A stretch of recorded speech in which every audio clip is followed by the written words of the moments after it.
Magandang araw sa iyo. Naisip mo na ba kung bakit sa maraming community Hmm. parang may Mission Sunday lang once a year? Oo. Yung classic. Di ba? Hmm. Darating yung speaker, may mga litrato, tapos lahat tayo ma-inspire, iiyak pa yung iba. Tapos, Tapos Lunes, balik na sa dati. Parang ningas kugon. At yan yung nakita naming kontradiksyon sa mga materyales na binigay mo. Ang daming passion, pero parang walang sistema. walang kasunod? Oo. So ang pag-uusapan natin ngayon ay hindi yung kakulangan ng puso, kundi baka kakulangan sa disenyo. Himayin natin to. Paano pa tayo aalis sa pagiging audience lang, Yung pumapalakpak? bumapalakpak lang, tungo sa pagiging isang komunidad na, alam mo yun, may sistema para magpadala ng sarili nating mga tao? At dyan mismo yung, para sa akin, exciting na shift, no? Hindi ito tungkol sa pag-crank up ng emosyon. Hindi. Hindi ito tungkol sa paghanap ng mas magaling na speaker. Ang usapan dito ay pag-shift mula sa pag-asa sa inspirasyon tungo sa pagbuo ng isang, ano ba magandang term, isang pipeline? Isang pipeline, oo. Isang sistema na ginagawang normal, sustainable, yung pagpapadala ng tao. Titingnan natin kung paano gawing pang-araw-araw yung dating pambihira. Okay, sige. Simulan natin sa ugat. May isang term dyan sa source mo na talagang tumatak sa akin eh. Spectator Christianity. Yan ang sakit nun, di ba? Kristyanismong manunood. Parang nanonood lang tayo ng laro. Tama. Idol natin yung mga star player, yung mga, di ba, yung mga bayani ng misyon. Pero tayo hanggang bleachers lang. Pwede tayong mag-cheer? Pwede tayo mag-chair, bumili ng t-shirt o sa kaso natin mag-donate. Pero hindi natin nakikita yung sarili natin na naglalaro sa court. Eksakto. At ang delikado sa pagiging spectator, nagiging dependent tayo sa highlight reels. Oo nga. Kailangan laging may dramatic na kwento para lang mapanatili yung interes. Kaya ang resulta, sabi nga sa isang source mo, I think this is powerful. Passion is a gift, but it is not a plan. Wow! Regalo ang sigasig, pero hindi siya plano. At kung walang plano, walang struktura, kahit gaano kainit yan, lalamig din yan. So, hindi naman pala masama yung passion. Parang yun yung gasolina, pero kailangan ng makina. Precisely. Kung puro gasolina, sasabog lang yan, tapos wala na. So, saan ba nag-uumpisa tong mindset na to? Bakit parang default natin yung pagiging spectator? I think yung ugat niyan ay isang theological na pagkakamali. Akala kasi natin, ang misyon ay isa lang sa mga departamento ng simbahan. Parang committee. Oo, may music ministry, kids ministry, at pasingkat missions ministry, isang programa na ginagawa natin para sa Diyos. Pero ang binabaliktad ng sources mo at ng Biblia mismo ay ito. Ang misyon hindi nagsisimula sa atin, nagsisimula ito sa Diyos. Okay. Anong ibig sabihin yan sa practice? Ito yung konsepto ng Missio Dei. Latin yan para sa misyon ng Diyos. Sinasabi nito na ang Diyos, by His very nature, ay isang sending God. Isang nagpapadala. Yes, ang buong kwento ng Biblia ay isang serye ng pagpapadala. Ang ama, ipinadala ang anak, di ba? John 3:16. Ang ama at anak naman, ipinadala ang espiritu. Acts 1.8. Ang buong Trinidad laging nasa active state of sending. Ang misyon ay hindi event. Ito ang daloy ng kasaysayan. At yung climax niyan ay yung sinabi ni Jesus, kung paanong sinugo ako ng Ama, isinusugo ko kayo. Teka, sandali. Kung iisipin mong mabuti. Mind-blowing, di ba? Binabaliktad nito lahat. Ibig sabihin, ang misyon ay hindi lang isang item sa programs ng church katabi ng basketball league. Hindi. Ito mismo yung dahilan kung bakit may simbahan in the first place. Yun na yun. You nailed it. That changes everything. Ang simbahan ay hindi isang organisasyon na may misyon. Okay. Ang simbahan mismo ay misyon sa mundo. Ang pagiging sinugo o pinadala ay wala sa iilang superstar lang. Nasa DNA nating lahat yan bilang mga mananampalataya. So default identity na natin. Default identity.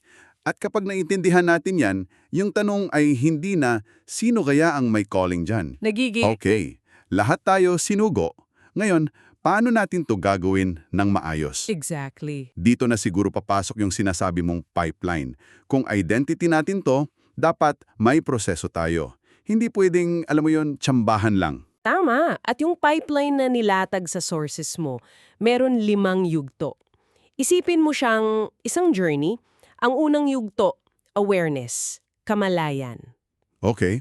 Dito, nilalantad mo yung mga tao sa ginagawa ng Diyos sa buong mundo. Kailangan nilang makita at marinig ang mga kwento. Hindi lang yung problema, pati yung mga tagumpay.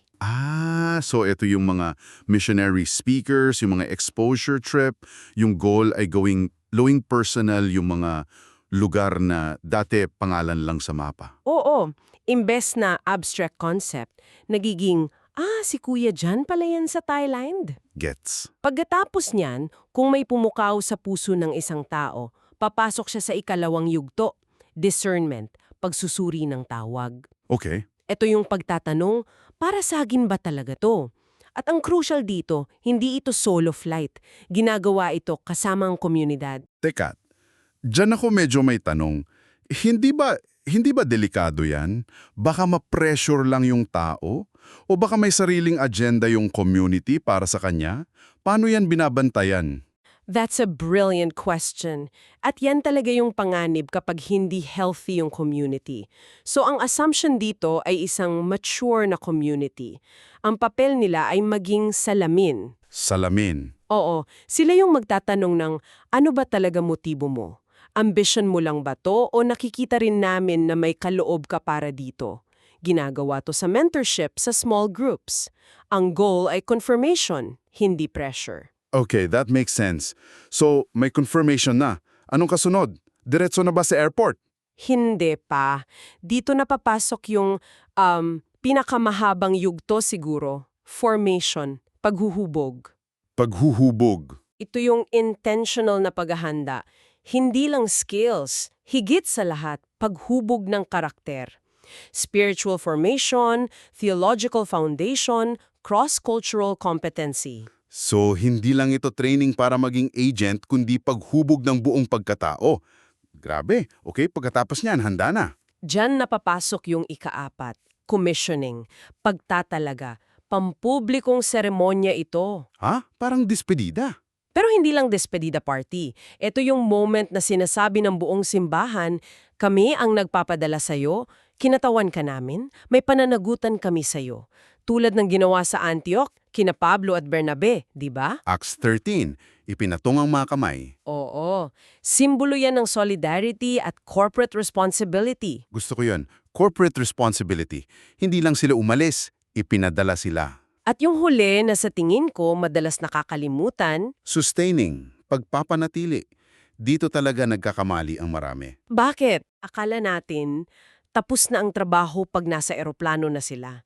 Pero doon palang nagsisimula ang pinakamahirap na bahagi para sa kanila. Ang sustaining e long-term care, pinansyal, emosyonal, espiritual, Relasyonal. relasyonal. Oo. May kwento yung isang misyonero sa Southeast Asia. Sabi niya, ang pinakamalaking tulong sa kanya ay hindi yung malaking tseke, Ano? kundi yung lingguhang 15-minute video call mula sa isang small group sa kanila. Wala raw agenda kundi itanong kumusta ka talaga at manalangin para sa kanya. Yun daw ang nagpapaalala sa kanya na hindi siya nag-iisa. Wow. 15 minutes. That's the sustaining part in action. Grabe. Mula awareness hanggang sustaining. Ang bigat ng proseso. This is not for the faint of heart. At parang imposible tong gumana kung ito lang yung programang pang-mission ng simbahan. Kailangan siguro buong environment, buong kultura nakasuporta dito, no? Exactly. Hindi pwedeng may pipeline ka sa gitna ng disyerto. Kailangan ng ecosystem. At binanggit sa sources mo yung 4 na bahagi ng ecosystem na yan. Una, policy. Polisiya. Kung ano ang nasa pulisiya at budget ninyo, yun ang totoong pinapahalagahan ninyo. Sabi nga roon, ang budget ay isang theological document. Gusto ko yan. Theological document. Kung saan napupunta ang pera mo, doon mo makikita kung anong Diyos mo. So kung yung pondo para sa misyon ay afterthought lang. O nakadepende sa special offering. Sinasabi na nating hindi ito central sa atin. Ikalawa, culture. Paano mo binabago ang culture? Sabi nila, sa pamamagitan ng mga kwentong paulit-ulit mong sinasabi At sineselebrate. at sineselebrate. Kung ang commissioning ng isang misyonero ay kasing big deal ng installation ng bagong pastor, malakas na mensahe yan. At ikatlo, finance. Nakonektado sa budget, pero mas malalim pa. Hindi ito dapat tinitingnan bilang charity. Bilang limos. Oo, dapat tingnan ito bilang isang shared vocation, sama-samang pananagutan. At sa practice, ibig sabihin yan pagiging creative. Paano kung i-partner natin ang isang misyonero sa mga business owners sa church? O sa mga pamilya? O sa mga professional na pwedeng mag-offer ng skills nila? Ginagawa nitong proyekto ng buong bayan, di ba? Hindi lang ng finance committee. Oo. At pang-apat, formation. Na nabanggit na pero ang emphasis dito, dapat nagsisimula ito ng maaga. Sa mga bata pa lang. Mula sa mga bata at kabataan, ito yung long-term na lunas sa spectator Christianity. Kung mula pagkabata, tinuturuan na natin silang magtanong hindi lang ng anong gusto kong maging paglaki ko, kundi, Saan kaya ako gustong ipadala ng Diyos? yun, mag-iiba ang trajectory ng buhay nila. Ang pagpasok sa pipeline, hindi na magiging radical na desisyon, magiging natural na susunod na hakbang. Alam mo, ang ganda nito kasi ayon sa sources, hindi ito para sa mga mega-church lang, di ba? Ang kailangan daw talaga, maliit man o malaki, ay clarity, kalinawan. Oo, kalinawan. Malinaw na proseso, malinaw na tungkulin, at malinaw na kwento na nagsasabing, ganito kami, parte ng DNA namin ang magpadala. At may isang huling critical na elemento para hindi ma-burnout ang mga tao, peer support. Paulit-ulit na binibigyang diin sa materials mo yung panganib ng isolation. Oo, walang kayang magtagal ng mag-isa. Wala. Ito yung model sa Biblia. Hindi lone wolf missionary ang archetype. Si Jesus nagpadala ng alagad ng dala-dalawa. Dala-dalawa. Si Pablo, laging may team. Laging may kasamang team, sina Bernabe, Silas, Timoteo. At sila rin yung may karapatang sabihin sa'yo kapag kailangan mo nang ayusin ang sarili mo. Without that, it's a recipe for failure. So after all this, anong ibig sabihin ng lahat ng ito para sa iyo na nakikinig? Para sa akin, ang pinakamalaking shift ay ito, mula sa pagiging fan sa bleachers, tungo sa pagiging bahagi ang team.